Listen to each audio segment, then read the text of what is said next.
Hello, it's Saturday, December the 6th. Hope you're off to a good start this holiday month and the weekend. The word for you today, we've just started on our devotional. If you don't have our devotional or would like it, contact us or come by the office and get one. Today our lesson is let's honor one another. Romans chapter 12, verse 10 says, be devoted to one another in brotherly love. Honor one another above yourselves. Think of a time when somebody told you how much you meant to them or how important you were to a group that you're part of. Can you remember a time when somebody said, and they just, didn't it make you feel good? They were honoring you. They were recognizing your value. Well, we can make others feel that way, do we? And if we don't, why not? It really doesn't cost anything. It is pretty important that we be genuine, though. But how do we honor one another? Well, first thing, it shows that we value them. We value them. We do that with words, the things that we say. We speak respectfully to them. And then we do it with actions, usually serving them somehow or another.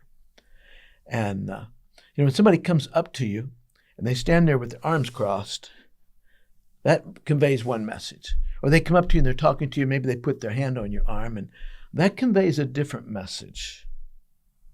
When you honor someone, you show that you value them. And then secondly, honoring someone involves humility. Say, humility. Yeah, because what you're doing is you're putting them above you. You are talking about them and their effect on things. You're not talking about yourself. You're talking about them. And you're building them up. You're also there to help them to succeed, to win, to do well. So we show that we value them. We're humble. Third thing is respect. It means listening to them even when we disagree with them. We may disagree with somebody, but we can still listen to them. Listen to them, and you say, well, I don't really like what they have to say. Well, remember, they are an image bearer of God. They're created in God's image just like you are. So, can't you honor somebody who's created in the image of God as you are? The fourth thing is enthusiasm. Enthusiasm.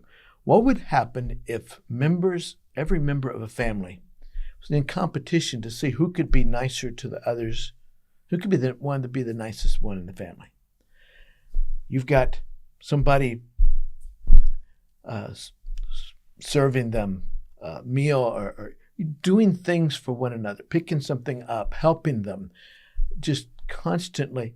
Yeah, I know it could get nauseating after a while, but when it's done in a good way, and we get excited about doing something for someone. As parents, when you have children and they're young and Christmas is coming up and you buy these gifts and you cannot wait for Christmas morning to see your children open those gifts and the excitement, that you're honoring them when you do that. Well, can we do that all year long? Find ways to honor one another. Kids, maybe your dad's working long hours. Can you mow the yard for him? He comes home and he sees the yard mowed.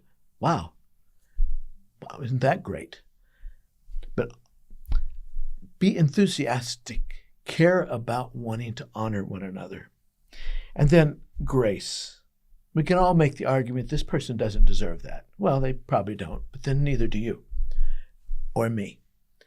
Grace is about receiving something that we really don't deserve. Isn't that what Jesus does for us? He gave us grace. He went to the cross for us. Can we do the same for others? Can we help others? Can we sacrifice some things for other people? So today, can you honor somebody in your family? Honor them. Do something. Show that you value them. Humble yourselves before them. Respect them. Be enthusiastic. Enjoy it. And show them grace. There is a lady named Ann Kimball.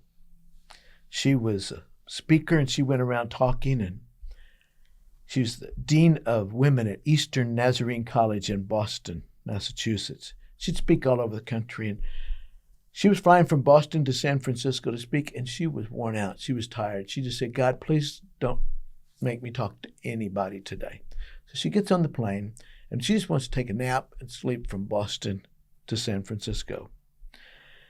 About that time, a businessman comes and sits in the seat next to her. And she hears the Lord say to her, Anne, talk to him. She says, Lord, no, I'm so tired. Lord said, yeah, go ahead. So she looks at the man and says, hi, I'm Anne. He says, hi, I'm Hap. And she goes on and she starts talking to him. And here's kind of how the conversation started off. She said, Hap, would you do me a favor? He said, sure, what is it? Can I sing a little song to you? It will be short and quiet and I won't embarrass you. He said, okay, but hurry it up. She sang something beautiful, something good. All my confusion, he understood. You know what confusion is, Hap? I do. All I have to offer him is brokenness and strife. You know what brokenness and strife is, Hap? I do. He made something beautiful of my life. Hap said, Anne, thanks a million. I love your song. My wife would love your song. She's a wonderful Catholic lady, a very religious person. She goes to Mass 5 times a week. She would love your song, but I'm an atheist. And Anne said, oh, a real live atheist. That's wonderful. Hap said, is it? Anne said, yes, I've never met a real live atheist before.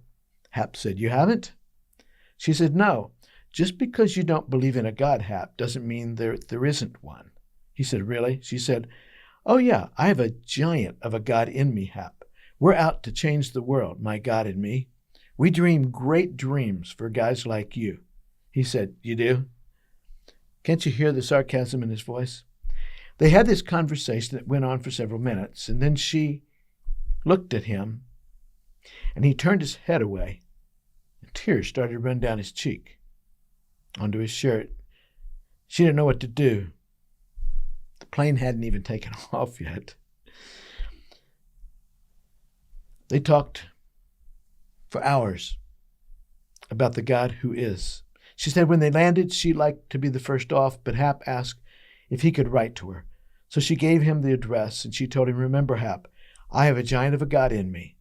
My God and me, we dream big dreams for guys like you.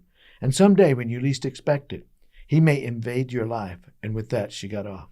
2 weeks later, back in Boston, Ann Kimball got a letter from Hap that said, Dear Ann, I've not asked this Jesus that you talked about into my heart yet, but I want you to know that somewhere at 35,000 feet between Boston and San Francisco, for the first time in my life, I believed that God is. Well, what does that have to do with honoring one another? Anne heard God say, Anne, talk to this man. She was tired. She didn't want to. But she did. She looked at that man. This is somebody God created. This is a person who is either going to heaven or going to hell. And she honored that person with her time, even though she was tired. She honored him with everything she had, even though she was spent.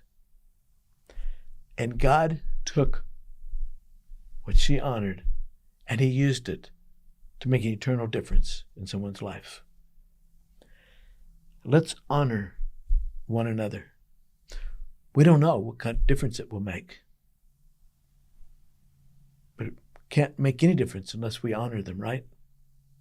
Remember, when we honor them, we show that we value them. We have to be humble. We respect them. We do it with enthusiasm, and we show grace. Maybe there's somebody in your home that you need to honor. Would you do that today? Hope to see you in church on Sunday.